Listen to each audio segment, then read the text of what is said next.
Today's video is about how you could incorporate running into your training.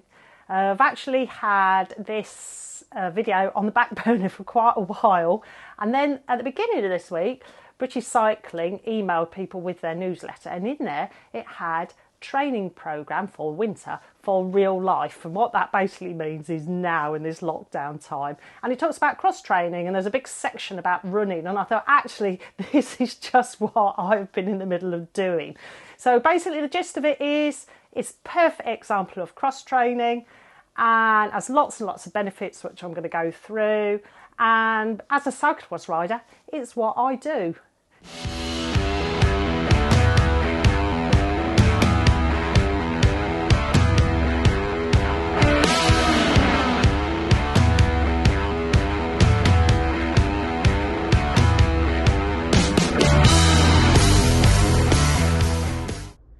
Running in the snow today. This is my off season.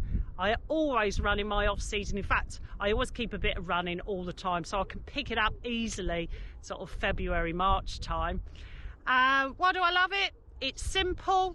I get the opportunity to run in the snow now. I'm not worried about falling off on ice or compacted snow, and it's 100% me. Some days I run a long way, but they're my personal targets and nothing matters.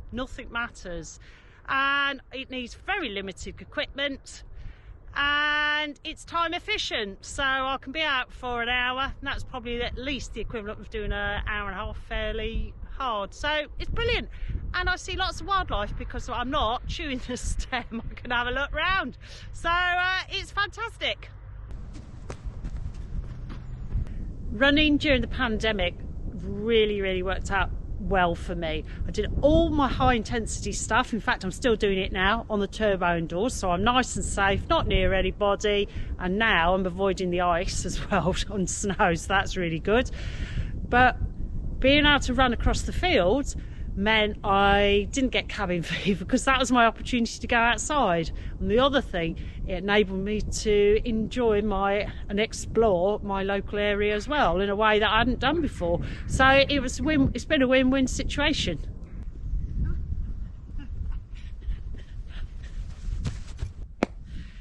So what do you need to start running? Well, I always run off-road. So you might choose to go follow the same route as me, and I am wearing a pair of fell shoes, have a really aggressive sole, so I can run in the mud, I can run in the woods, I can run up mountains, I can do whatever I like. And I'm guessing a lot of people watching this video, because you tend to be off-road people, will choose to do the same. I wear them all year round. And when I first started, I bought my shoes, that was a big priority, and then after that I can't initially use things I already had, so I used my cycling waterproof, and fortunately I already had some tracky bottoms, wore those, and I wore some of the tops I had for cycling, which are brilliant actually because they've got big back pockets and you can use stuff like that. Most important thing, gloves, particularly for today because it's freezing, even though it's beautiful, and a hat, because don't forget you lose 70% of heat through your head. As far as carrying water goes, what I actually did when I first started, I had a camelback from mountain biking and I used that. Now I've actually moved over to hydration vests because you can put water in the front. But you can start off really easily with everything you've got. The only priority is a good pair of shoes. These are my running shoes. I always run off-road because I'm an off-road person, and for me I get that same joy of running through woods or up a mountain, whatever, as I do on my bike.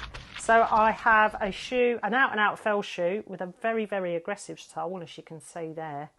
And they are a very narrow drop. So the other day when I was out, it's very icy and running across lots of frozen ruts, and my ankles are kind of a bit like this, and my ankles feel a lot safer when this part of the shoe here is a very low drop, so there's less rocker. So what are the health benefits from running? First of all, it's a good mental break, which at the moment is particularly fantastic. It uses muscles in a different way, so it can address muscle imbalance and highlight any strength and conditioning work that you need to do. It's good aerobic exercise. And because it's weight bearing, it helps it develop bone density. So lots and lots of good health benefits. So how do you get started?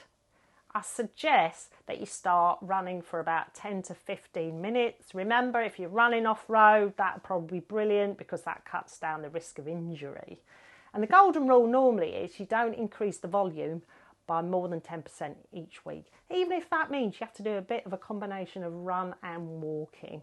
And then once you get up to an hour, you'll feel that you are there.